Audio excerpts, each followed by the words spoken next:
everybody, and welcome to a new fantasy story of mine. I want to share a new tale, so here it goes. Willow arose that morning excited to work in her garden. The breeze was blowing so beautifully and warm. It was the perfect day. Her small flower garden outside her tower was happy and brightly smiling in the sunshine. Her roses were bright and cheerful too. She loved flowers and plants, and this time around she was searching for the most beautiful of flowers to plant and complete her garden. So, she created a list of sketched-out plants that she desired to see greeting her whenever she comes home.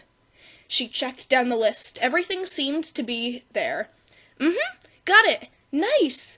Got that one too. Oh, good job, Willow. She complimented herself, until she reached the last one on the list. It showed a big purple flower that she had not yet gotten. She squinted and read the tiny notes she had down for it. Oh, where can I find this one? Well, it says I have the coordinates to the mountains. Well, that's not too far off, just a small trip. She agreed to go seek that last flower, and went to tell her partner she would be away. He wished her luck, and she grabbed the nearest purse, as she believed it had some more info written about the flower. It jingled with some loose jewelry and treasures of hers. She stopped, but then shrugged her shoulders. Meh, I'll bring it anyway. It's bound to have some things I need. Imagine if I come across an angry dragon. I always have something that calms their mischievous pursuits, she said, and she left the tower. Leaves on the trees were bright and beautiful as she trotted along the paths nearing the forests to the mountains. The trails seemed to level out higher and higher, and the terrain became rockier and filled with large boulders.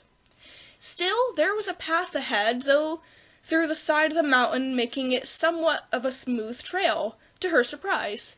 As she climbed higher, there was a small clearing of grass swaying in the breeze with that same purple flower she seeked. Ah, I found it! Gotcha now!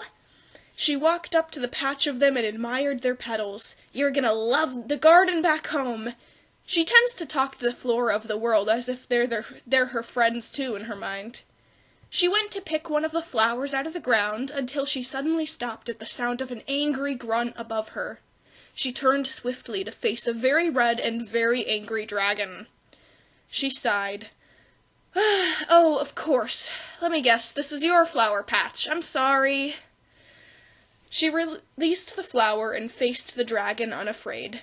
The dragon sniffed, upset, and then replied, Of course that's my garden, and what brings you here to dig it up? It was a fair question. Willow opened her list of flowers and held it out to the dragon. I was searching for the last flower for my garden, but only have this one left to collect. I didn't know a dragon lived here. I had written down that this was a place to find the variety. I can leave and find it elsewhere. Sorry to disturb you. She tried to say politely as she could. She was disappointed, though. The dragon rolled its eyes and spoke. You came all this way, and just to turn back? No, that simply won't do. I'll give you one of these flowers. Just one. If you have a worthy trade, something, The dragon thought up the perfect price. Well, something the same color, and just as magnificent. Willow nodded her head and ruffled through her purse. It jingled from before. She searched around until something purple and shiny fell into her hands. One of her purple gems from an old crown of hers. It was something she could trade without completely missing. She held it out. Would this be a good trade? It's the same color, and it's quite shiny. I don't need it anymore, but I always tend to bring something of use for occasions so crazy as this. The dragon leaned forward and inspected it. His eyes got large as if he were a cat following a quick mouse. It's perfect! I actually want to complete a collection of gems in my cavern, but I'm missing just this one color. Well, if you want to help me finish my collection, I'll gladly help you finish yours. Willow happily agreed, and the dragon gave her the pretty flower for her garden. Willow made friends with the dragon, it seemed, after that. Now a new familiar face, led by a positive experience for the both of them. A rough meeting, as usual, for a dragon, but it ended up quite nice. The dragon's name was Jasper. Willow returned, having helped Jasper complete his set of gems, and he helped her finish the collection she started too for her garden. Willow returned home and introduced the beautiful purple flowers to her garden, of multicolored beautiful petals, and smiled. This now complete garden now awaits her every time she sets foot outside. The end.